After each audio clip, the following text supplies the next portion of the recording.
Hey everyone, this is our Vevor 1-stage vacuum pump. I got it running right now. It's pulling a vacuum on our 2009 Chrysler Town and Country. I don't know if I can get that to zoom. Anyway, we got it going here. Seems like it's working. Pulling on the low side. This pump, when you buy it, it's got to have oil put in it. And you fill up to about half the sight glass. That's what I did. And so far, I believe everything's working. And as far as the oil capacity, I don't know for sure, but I put one of these super cool vacuum pump oils in it. And yeah, I filled it to on the scale on the side. It's really hard to read. It's clear. But I took all of the bottle up to the 350 mark. So that'll be right there by my thumb.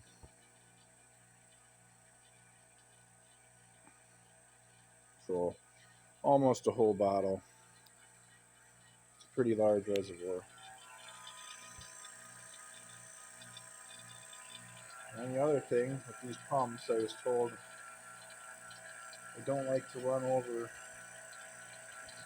110 volts because they start to overheat. And I've been feeling it. It's warm. This section's a little warmer here. But it's just warm to the touch. It's not burning my hand yet. So, but this little unit here, it's working. I don't have any adjustability at all. So I don't think it's helping. It started off working. I had it down to 110, like everyone says that these motors like to run in. So hopefully it stays running for another 2 hours at least. And to replace AC lines on my 2009 Chrysler Town and Country. The one's going to the back. I think I sprung a leak. So we're going to try it out, see if it works. Get the vacuum down, make sure it holds.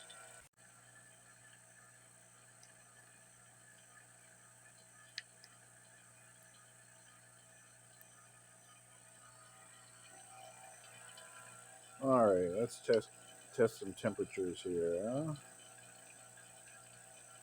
95. Ooh, 130.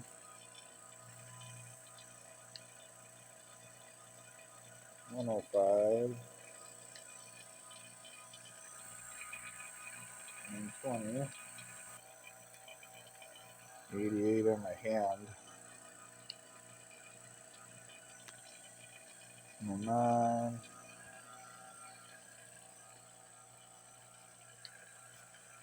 103. 98.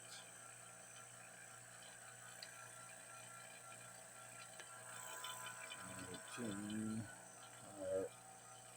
So that's after it's been working at least a half hour. Alright. Vevor vacuum pump. This is after roughly an hour. Looking at 130 on there. 134. 150 in the middle. That's concerning. Little guy's getting up to 160 at my microns with the gauge set closed, and it can't pull below 700.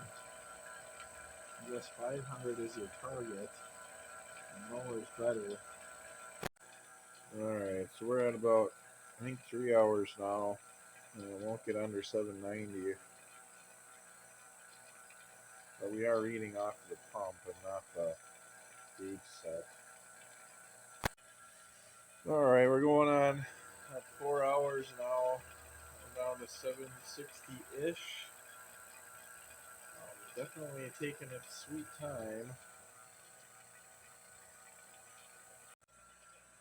Alright, so basically we just changed our configuration. I mounted this on the manifold, got rid of the high side connection on the car, and as you can see, I closed the valve back here on the low side just to see what the pump will pull down to on its own, and it looks like we're at 420 at the moment, which is way lower than 600 or 800 that I was getting before.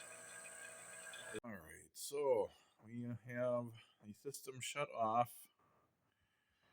and we are watching our microns, checking for leaks, I guess. I got vacuum pump shut down.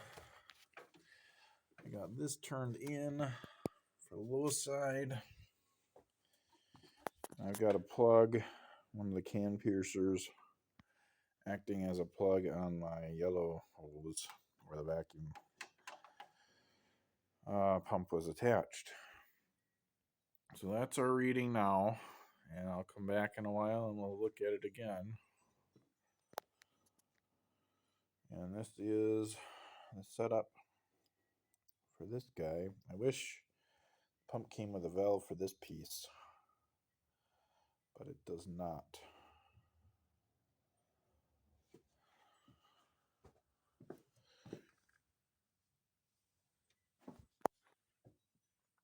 Anyway, I'm checking that fluid and we're looking kind of low, so it must have used up a little bit of oil. Alright, plug the cap back up for the exhaust, refilled the oil. Now, still looking a little on the low side. I could probably add some more. I'm just going to check the temperatures here with it running or not running. 137, ooh, 157, 160. So it definitely gets hotter without the motor blowing air past it. Alright, coming back out and checking it, and it's still staying at the same level. So maybe the system is fine.